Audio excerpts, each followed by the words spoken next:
It is important that the government does not impinge on Americans' rights provided in the Constitution during their implementation of emergency management procedures. In this presentation, I will go over the rights provided for in the Constitution that help protect us and make the government run more smoothly during disaster situations. I will cover the 1st, 2nd, 5th, 6th, 10th, and 14th Amendments and explain their relevancy to disaster policy. Also, I will go over Article 1, Section 8 and 9 of the Constitution and discuss how they apply to disaster policy as well. First of all, Article 1, Section 8 of the Constitution states that federal funds can be used for the general welfare only and not for one particular group. It is important because it helps ensure that everyone will receive aid and not only one specific group of people during a disaster situation. Section 9 of Article 1 of the Constitution explains habeas corpus. Habeas corpus states that a person in prison must be brought in front of a judge.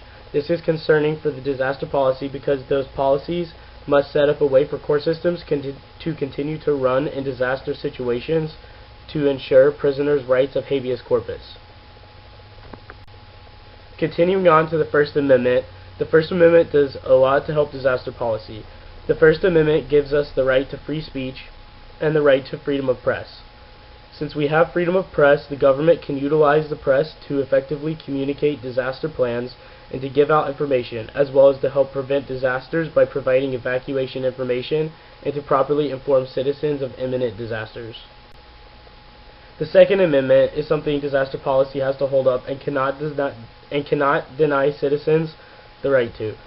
During disaster situations, people will find the need to utilize their weapons because the police simply cannot handle all violent situations that may arise during those types of situations.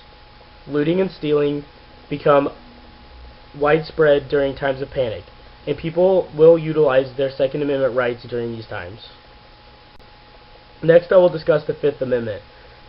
The Fifth Amendment states two things that are relevant to disaster policy. First of all, the idea of due process of law is very important because citizens cannot be denied the right to life, liberty, and property during those times. Second of all, it is important that the government, first of all, if the government has the need to take private property for public use, they must give compensation for the use of that private property. An example of when the government has had to use private property for public good during a disaster situation is the Superdome in New Orleans during Hurricane Katrina. The right to a speedy trial is very important to U.S. citizens as well and is provided for in the Sixth Amendment.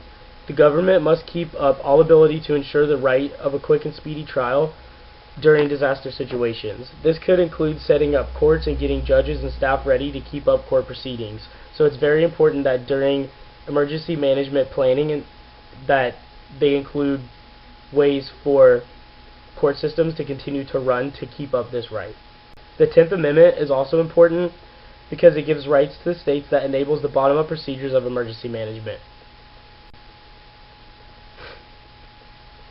Also, as stated earlier while discussing Article 1, Section 8 of the Constitution, it is important that aid will not be targeted to one particular group, and the Equal Protection Clause of the 14th Amendment provides for this. So this is also tying in with Article 1, Section 8 of the Constitution. In this presentation, I have discussed the importance and relevancy of constitutional rights and disaster policy. I explained the 1st, 2nd, 5th, 7th, 10th, and 14th Amendments, as well as Article 1, Section 8 and 9 of the Constitution.